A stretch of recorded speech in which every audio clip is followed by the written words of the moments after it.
बिस्मिल्लाहिर्रहमानिर्रहीम। स्टूडेंट्स अस्सलामु अलैकुम।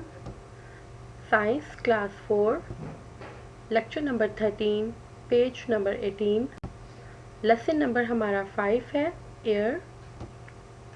एयर मतलब हवा। इस चैप्टर के अंदर हम हवा के बारे में पढ़ेंगे। एयर यानी कि हवा, इसके अंदर हम हवा के बारे में पढ़ेंगे कि हवा जो है वो किन चीज़ों से मिलकर बनती है और उसमें क्या क्या चीज़ें शामिल होती हैं, कौन सी चीज़ें हम इस्तेमाल करते हैं, कहाँ कहाँ इस्तेमाल करते हैं। कुछ चीज़ें उसमें से हम इस्तेमाल करते हैं, कुछ चीज़ें पौधा इस्तेमाल करता है। तो इन सब चीज़ों के बारे में हम पढ़ेंगे, देखेंगे। सो air is very important for the life of living things.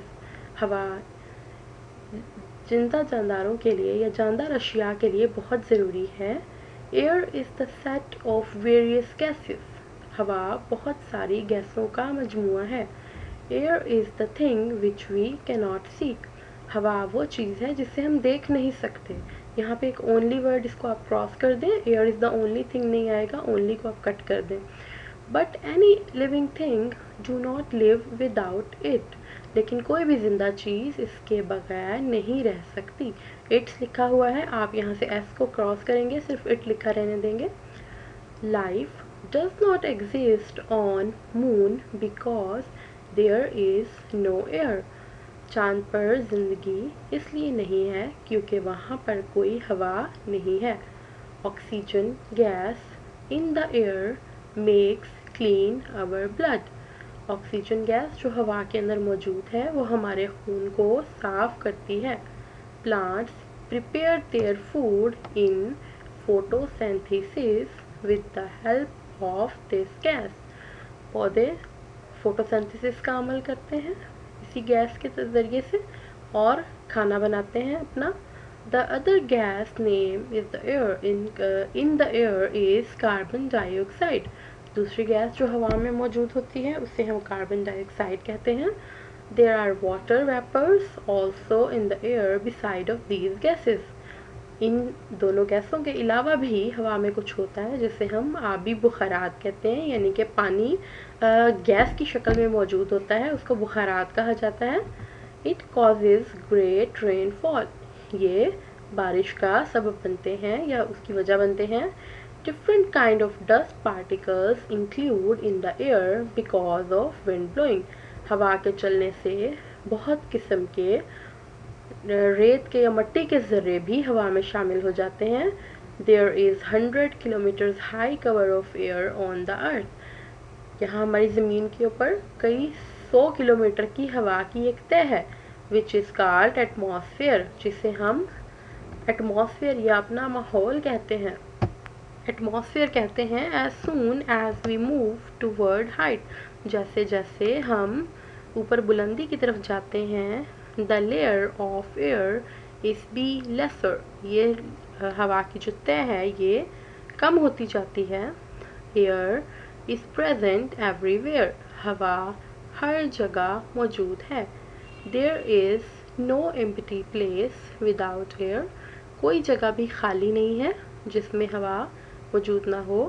When air becomes hot, जब हवा गर्म हो जाती है, it be light, तो ये हल्की हो जाती है, यानी कि वज़न में कम हो जाती है।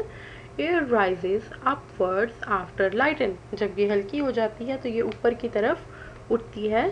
Cold air moves faster toward it to take place of it. तो ठंडी हवा इसकी जगह लेने के लिए फ़ौरन से इसकी तरफ आती है। That's why in summer hot wind blows. इसीलिए गर्मियों में गर्म हवाएं चलती हैं। While in winter it moves slowly. जबकि सर्दियों में ये बहुत आहिस्ता हरकत करती है। Air is present everywhere. To prove this thing can do a simple experiment. हम इस चीज़ को साबित करने के लिए कि हवा हर जगह मौजूद है एक छोटा सा तजुर्बा करते हैं।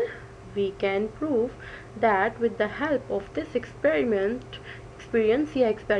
that air is present everywhere and the empty place is not actually empty. इससे ये साबित हो जाएगा इस एक्सपीरियंस की बेस पे कि कोई भी जगह खाली नहीं है और हर जगह पर हवा मौजूद है। नेक्स्ट हमारा एक्सपेरिमेंट है, इसको देख लेते हैं। Fill water in a bucket, एक बाल्टी में पानी भरें। Now take an empty glass and invert the empty glass on the bucket, अब एक खाली ग्लास लेकर इस पानी की बाल्टी के ऊपर उल्टा करें। The water will not inter in it, पानी ग्लास के अंदर दाखिल नहीं होगा। Now turn the glass upside, अब ग्लास को थोड़ी देर के लिए ऊपर कर दें, लिटल थोड़ा सा ऊपर करें। The water easily will be enter, तो पानी इसके अंदर आसानी से दाखिल हो जाएगा। The reason is that there was air already in the glass, इसकी वजह यह है कि ग्लास में पहले से हवा मौजूद थी।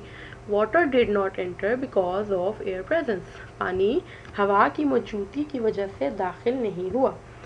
When glass hand to turn aside, जब हमने ग्लास को थोड़ा सा ऊपर उठाया, then air excluded from the glass because of water press experience prove that air is present everywhere, तो क्या हुआ, जब हमने ग्लास को ऊपर उठाया थोड़ा सा, तो हवा इसमें से निकल गई और पानी जो है वो दाखिल हो गया। How can we feel air, अब नेक्स्ट हमारे पास क्वेश्चन है, हम कैसे हवा को महसूस कर सकते हैं। एयर इज़ एवरीवेयर, हवा हर जगह मौजूद है। But we do not see it, लेकिन हम इसे देख नहीं सकते। We can only feel it, हम सिर्फ इसे महसूस कर सकते हैं। इन कॉमन कंडीशन, आम हालात में। We sit at any place, हम किसी जगह बैठते हैं। We do not feel air also, हमें हवा महसूस तब भी नहीं होती। In this condition, if we take a hand fan and move it left or right fasten, अगर हम एक हाथ का पंखा लेकर इसे दाएं और बाएं तेज़ी से हरकत देंगे, then we can feel air, तो हमें हवा महसूस होगी on our face, अपने चेहरे पर। This experience also can be applicable on electric fan, यही experience जो है, ये तजुर्बा आप बिजली वाले पंखे के साथ भी कर सकते हैं कि जब बिजली वाला पंखा चलता है तो आपको हवा लगती है। इसके साथ ही स्टूडेंट्स आज का लेक्चर हमारा कवर हो गया है। अल्लाह हाफिज़।